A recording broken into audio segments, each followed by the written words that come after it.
यीशु प्रभु के नाम में हमारे सभी मसीह भाई बहनों को जय मसीह की।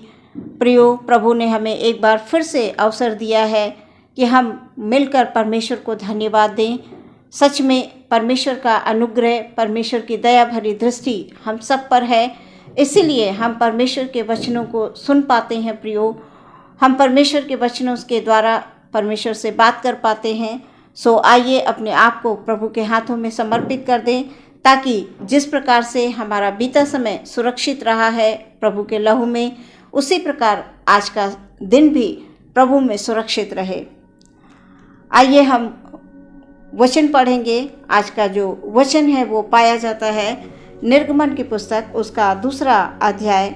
मैं 3 पद पढ़ूंगी। यहाँ पर इस प्रकार से लिखा हुआ है, जब वह उसे और छिपा न सकी, तब उसके लिए सरकंडों की एक टोकरी लेकर उस पर चिकनी मिट्टी और राल लगाई और उसमें बालक को रखकर नील नदी के किनारे कांसों के बीच छोड़ आई। ये प्रभु परमेश्वर का वचन है। इसके पढ़े और सुने जाने पर आशीष हो। आमीन। प्रियो, इज़राइल के इतिहास में मूसा सबसे अधिक महत्वपूर्ण व्यक्तियों में से एक था। लेवी गोत्र के एक मनुष्य ने अपने ही गोत्र की एक स्त्री से विवाह किया।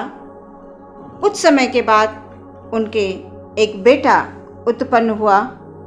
उसकी माँ ने देखा कि बच्चा सुंदर है। उसने उसे 3 महीने तक छिपा कर रखा। प्रियो, छिपा कर इसलिए रखा क्योंकि उस समय पर मिस्र के राजा ने धाइयों को आज्ञा दी थी कि सभी इब्री स्त्रियों के जो भी लड़के पैदा हों उन्हें मार डाले, और लड़की हो तो उसे जीवित छोड़ दे। लेकिन वहाँ की जो धाइयाँ थी प्रियो, जिन्हें राजा ने बुलाया था, वो धाइयाँ परमेश्वर का भय मानती थी। इसलिए उन्होंने राजा की इस आज्ञा को स्वीकार नहीं किया। वो लड़कों को भी जीवित छोड़ देती थी। प्रियो, जब कोई प्रभु में रहते हुए नेक और अच्छे काम करता है, यानी भलाई के काम करता है, परमेश्वर हमेशा उसके साथ भलाई ही करते हैं। जैसे इन धाइयों के साथ परमेश्वर ने भलाई की और उनके घर को बसाया। इज़राइली लगातार बढ़ते जा रहे थे और परमेश्वर में वो सामर्थी होते जा रहे थे। फिर राजा ने आखिरी में एक बार फिर सभी लोगों को अपने पास बुलाया और ये आज्ञा दी, फिर से एक आज्ञा दी कि हर एक इब्रानी लड़का जो भी पैदा होता है, जो भी लड़का पैदा होता है, उसे तुम लेकर नील नदी में फेंक देना और लड़कियों को जीवित छोड़ देना। फिर से उसने ये आज्ञा दी, नील नदी में फेंकने की आज्ञा दी। यहाँ पर हम देखते हैं प्रियो, जब 3 महीने के बाद माँ उस बच्चे को छिपा ना सकी, मतलब उसके लिए छिपाना मुश्किल हो गया, तब उसकी माँ ने एक सरकंडों की टोकरी ली और उसमें चिकनी मिट्टी और राल लगाई ताकि उसमें अंदर पानी न जा सके। माँ ने बच्चे को उसमें रख दिया और नील नदी के किनारे ऊंची घास में उसे वहां जाकर रख दिया, उस टोकरी को जिसमें वो बालक था। जो बच्चे की बहन थी, यानी बालक की बहन थी, ये देखने के लिए कि उस बच्चे का क्या होता है। अब वहां घास पर टोकरी में उस बच्चे को रख दिया। उसकी बहन पास में ही खड़ी हो गई देखने के लिए कि इसे टोकरी में रख दिया है, अब इस बच्चे का क्या होगा। और वो पास में खड़ी रही। थोड़ी देर में राजा की बेटी नहाने के लिए नदी पर आई और उसकी सखियां भी उसके साथ आईं और वो किनारे पर टहल रही थी। अचानक राजा की बेटी की नज़र उस पर पड़ती है। उसने अपनी एक सखी को भेजा और कहा, उसे ले आओ। उस घास पर जो टोकरी रखी थी उस पर नज़र पड़ती है और वो अपनी एक सखी से कहती है कि उसे ले आओ। और जब राजकुमारी ने उसे यानी उस टोकरी को खोला, वो सखी जाकर ले आती है और उस टोकरी को जब राजकुमारी खोलती है तो उसमें एक बालक को देखती है। बालक रो रहा होता है और रोते हुए बालक पर उस राजकुमारी को दया आ जाती है। जब उसे दया आती है तो वो कहती है, यह एक इब्री बालक है। प्रियो,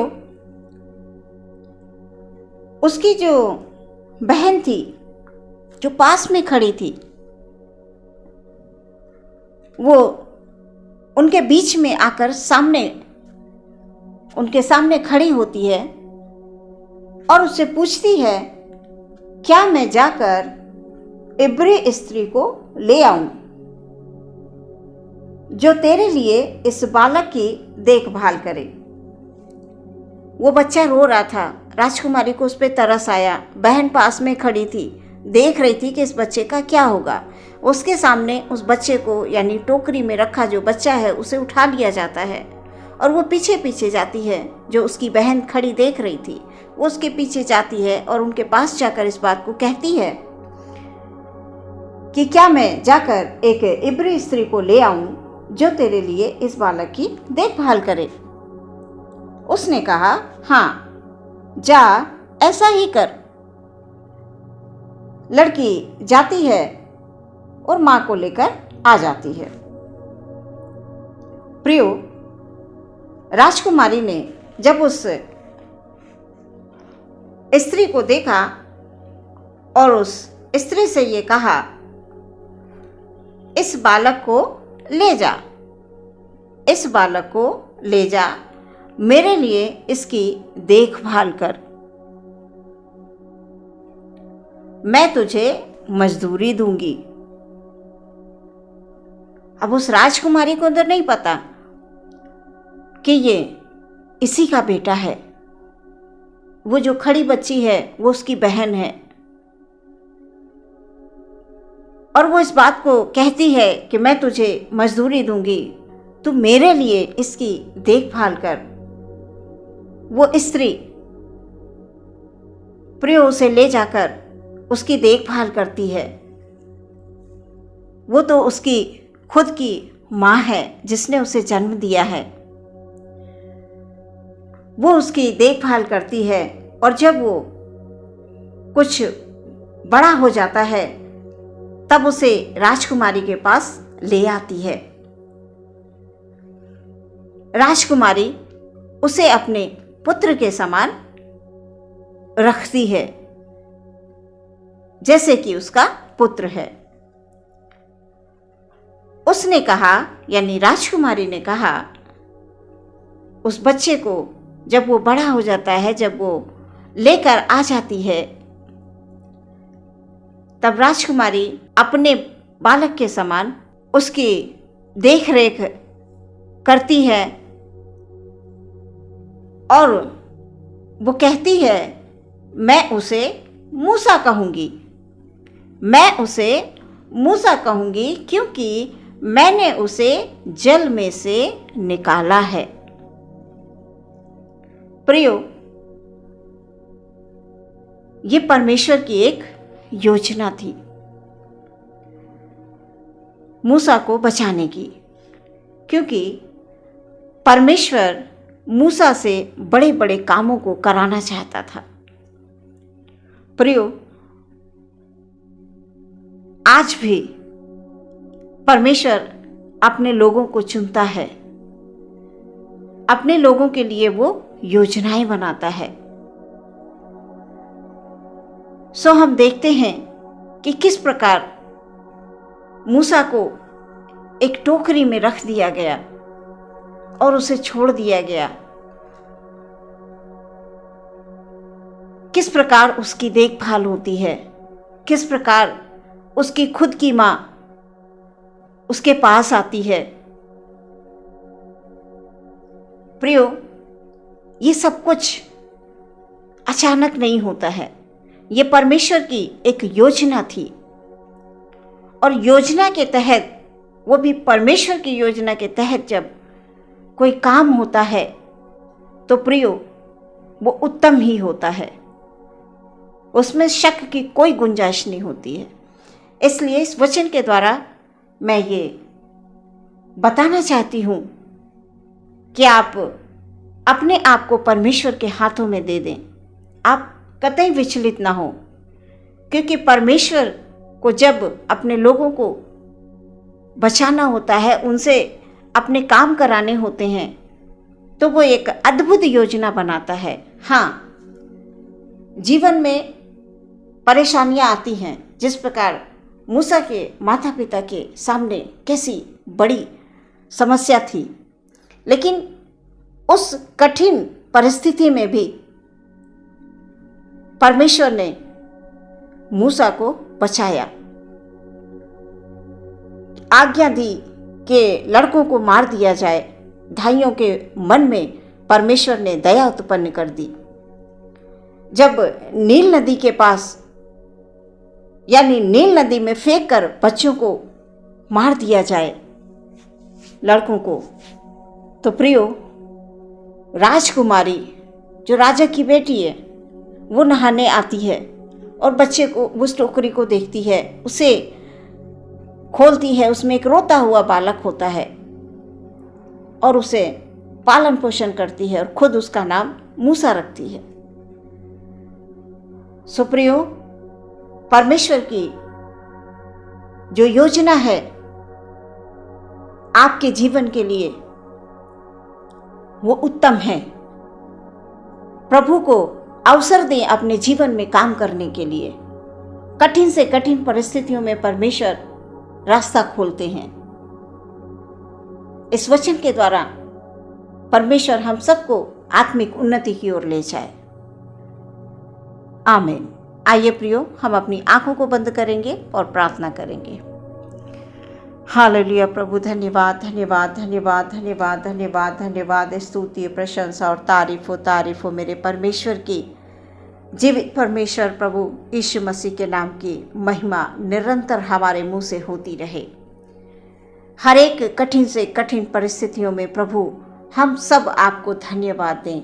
हमारे जितने भी भाई, जितने भी बहन इन वचनों को सुनते हैं, परमेश्वर, बहुत से नए भाई बहन प्रभु में आते हैं, विश्वास में आते हैं, उन सबको प्रभु मैं आपके हाथों में समर्पित करती हूँ। उनके परिवार के हर एक सदस्य को प्रभु जी मैं आपके हाथों में समर्पित करती हूँ। पिता, हालेलुया हालेलुया हालेलुया। आप हम सबको आत्मिक ज्ञान दीजिए प्रभु जी, हमें आत्मिक तौर से ओ खुदावंद हालेलुया दृढ़ और मजबूत बनाइए प्रभु जी। अपनी सामर्थ्य को उंडेल दीजिए प्रभु जी, हालेलुया, ताकि हम वचन को अपने हृदय में संचित रखें खुदावंद, हालेलुया। जहाँ तेरे वचन है परमेश्वर, वहाँ पर शैतान की कोई भी ताकत कभी टिक नहीं सकती। हाँ परमेश्वर, हर समय हम चलते फिरते उठते बैठते परमेश्वर आपके वचनों का मनन करें, आपके वचनों से बात करें प्रभु। हम किसी भी कार्य को क्यों न कर रहे हों, लेकिन हमारे हृदय हमेशा आपके वचनों से बात करें प्रभु जी। और जब हमारे हृदय में आपके वचन होंगे प्रभु जी, ओ खुदावंद हालेलुया, हम हर एक परिस्थिति से लड़कर प्रभु जी विजय होंगे यीशु मसीह के नाम में, हालेलुया। इसलिए खुदावंद, हम अपने सभी भाई बहनों को आपके हाथों में समर्पित करते हैं पिता। प्रार्थना करते हैं खुदावंद, हमारा कोई भी भाई हमारे हमारी कोई भी बहन प्रभु यीशु मसीह हालेलुया किसी भी प्रकार में चिंतित हैं, किसी भी समस्या में हैं, किसी भी कष्ट में हैं, किसी भी दुख में हैं, हे प्रभु हालेलुया अपना हाथ बढ़ाइए प्यारे परमेश्वर। ओ खुदावन अपने पंखों की आड़ में उनको छिपा कर रखिए प्रभु जी, ताकि खुदावन हर एक चिंता, हर एक दुख, हर एक परेशानी ओ खुदावन वो महसूस करें कि यीशु मसीह के नाम में वो दूर हो गई है। यीशु का नाम उनके होठों पर हो प्रभु, यीशु के नाम का धन्यवाद हो खुदावन, क्योंकि जब हम प्रभु को धन्यवाद देते हैं हर परिस्थिति में, चाहे वो समय कैसा भी हमारे सामने हो, जब हम प्रभु को धन्यवाद देते हैं पिता को, सचमुच खुदाबंद हालेलुया ओ स्वर्ग में आनंद होता है। ओ प्रभु हमारे जीवन भी आनंद में ओ खुदाबंद हालेलुया बढ़ते जाते हैं। हम सच में प्यारे परमेश्वर उन्नति करते जाते हैं प्रभु, और शैतान परास्त होता है खुदाबंद, क्योंकि तूने अपने लोगों को ये अधिकार दिया है प्रार्थना करने का, विनती करने का, वचन को सुनने और सुनाने का। ओ परमेश्वर अपने सामर्थ्य से अपने लोगों को भर दे खुदाबंद ओ परमेश्वर, ताकि तेरी सामर्थ्य के द्वारा तेरे लोग हर क्षेत्र में विजयी हो प्यारे परमेश्वर, विजय हुए हैं प्रभु जी और विजयी होंगे खुदाबंद, ये हमारा विश्वास है। सारी आदर महिमा सम्मान परमेश्वर हम आपको देते हैं। पूरा दिन आपके हाथों में समर्पित करते हुए प्रार्थना विश्वास के साथ मांग लेते हैं मसीह यीशु के नाम से, सुने और ग्रहण करें पिता, आमीन।